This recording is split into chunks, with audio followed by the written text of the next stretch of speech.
Happy Monday, Lions fans.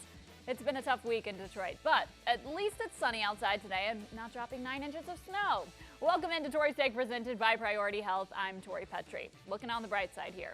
Yesterday's loss to the Cowboys certainly hurt, and as the Lions were in need of winning out the rest of their season if they wanted a shot of any sort of playoffs, and now a 10-win season is out of their reach. After starting the year 2-0-1, the Lions have lost 6 of their last 7 games. But you don't really need me to tell you that. You already know. And you already know what's been going wrong with this team. Penalties, inconsistency on defense, lack of pressure on the quarterback, injuries, all of that. It was expecting a lot to ask this Lions defense to stop a stacked Cowboys offense. And like we've seen so much this year, the Lions stayed with them early, but the Cowboys pulled ahead late. The easiest and laziest thing to do would be to point out Matthew Stafford's injury, but honestly, Jeff Driscoll is playing well.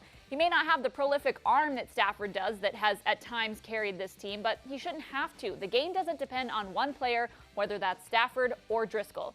This stat TJ Lang tweeted out was particularly illuminating. The Lions have averaged about 24 points in their losses. For perspective, if these other teams scored 24 points each game, here's what their records would be. The Patriots 8-1, the Ravens 8-2, the Bears 7-1-1. You get it. They'd have a lot of wins. Basically, the point here is that the Lions offense is doing a good enough job to win. The defense just hasn't been able to get stops when they need to. I actually thought Driscoll and new running back Bo Scarborough were selling the play action incredibly well together. They had me, the defense, and even the announcers fooled at times as to where the ball was. Since Driscoll's legs are a big part of his skill set, it makes sense that his play-action game is strong, and that was fun to watch on Sunday. Also entertaining was watching Bo Scarborough in his NFL debut against his former team. The Cowboys drafted Scarborough, and he ended up with the Lions, who just brought him onto the active roster on Saturday before the game. Graham Glasgow said he'd impressed in practice, and the O-line specifically talked about how well he was doing last week. He had 55 rushing yards, but they were hard-fought yards, and he showed that he is a tough runner. With the postseason a long shot for this team at this point, there's an opportunity to develop talent amidst all the injuries the team has faced. Driscoll and Scarborough are 2 examples, but then there's also the safety position. With Quandre Diggs traded away and Tracy Walker going down again last night in his return from his knee injury, the Lions have a couple of young safeties in Will Harris and C.J. Moore that could benefit from the experience. These next 6 games will be huge for guys like that who can grow from the reps that those games will bring. The good news for the struggling defense is that the offense they face next week isn't quite as formidable as the Cowboys. ESPN's Field Yates pointed this out on Twitter. Before playing the Jets yesterday, the Redskins had gone 16 quarters without scoring a touchdown, which is the longest streak by any NFL team since 2001. In theory, the Lions defense should be able to get some stops next week. Don't go away. We'll be back with more after the break. Last year, Mark finished last in his fantasy baseball league. So this year, he brought his daughter to the draft. Him? Smart. Like choosing Priority Health Insurance. It's how smart people access a network that includes 97% of primary care doctors in Michigan.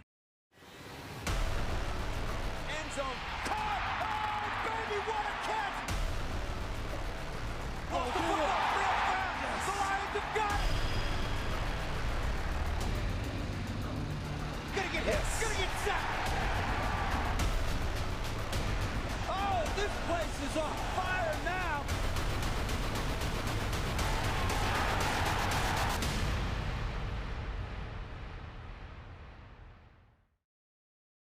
This is Mike.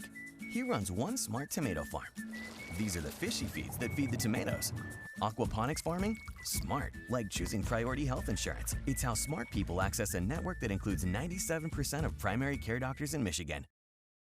Welcome back to Tori's Take Live, presented by Priority Health. I'm Tori Petrie. Usually on our Extra Point segment, we like to take you around the league, but today we're doing something a little bit different. This meme right here from Twitter perfectly encapsulates what it feels like to turn the page to Week 12 of the NFL season. I totally feel this little girl right here. I mean, clearly it's a college football reference because it has that Week 0 reference in there, but it applies to the NFL season perfectly. And to be clear, this is not about the outcome of the games. It is completely about the grind that the NFL season is.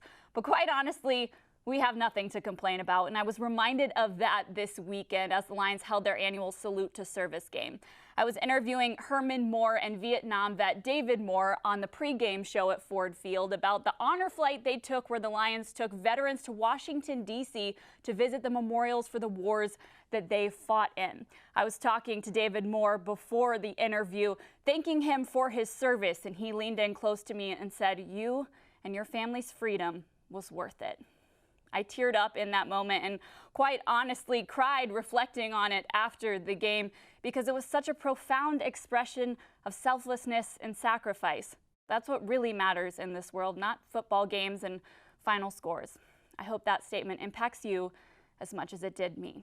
With that, let's turn the page to our questions that you guys submitted and answer some of those. This first question here is from Leo G24. He says, "Is there a scenario where the Lions can still make the playoffs?" Well, Leo, that is going to be a long shot for the Lions. Technically, they're not mathematically out of things, and it will be a while before that happens, but the Lions have a tough shot to the playoffs where they're at right now. Even if they do win out every single one of their last games, they're going to need some help from around the league. The division is playing really well right now. The Packers are really in control of this division, and the Vikings are not far behind them. So the Lions are probably going to need some help from elsewhere outside of the division if they want any shot at making a wild card spot or something of that sort to make the playoffs. So definitely hard, not mathematically impossible. This next question is from Charlie. He says, "Will you have Caleb Carroll back to perform? If you were not at yesterday's Salute to Service game for the halftime show, you absolutely missed out. This young man from Birmingham Groves performed a beautiful rendition of God Bless America at halftime. It was absolutely wonderful, and the Lions actually have had him out to perform before. This was his second time performing this season. He sang the national anthem before, and a well-deserved trip back to Ford Field. This young man was absolutely spectacular to watch, and I very much enjoyed that halftime show. I certainly wouldn't mind seeing him perform again myself." Our last question here is from Reese Robinson and says, "My birthday is the 22nd. Hey, we're not too far away from the 22nd, so happy birthday, Reese. There's your little birthday wish on this week's Tori's Take. Thank you so much for letting us know. We appreciate you tuning in. Guys, we thank you each and every week for watching on Tori's Take. From our entire crew, thanks for joining us. From Xfinity Studio, I'm Tori Petrie.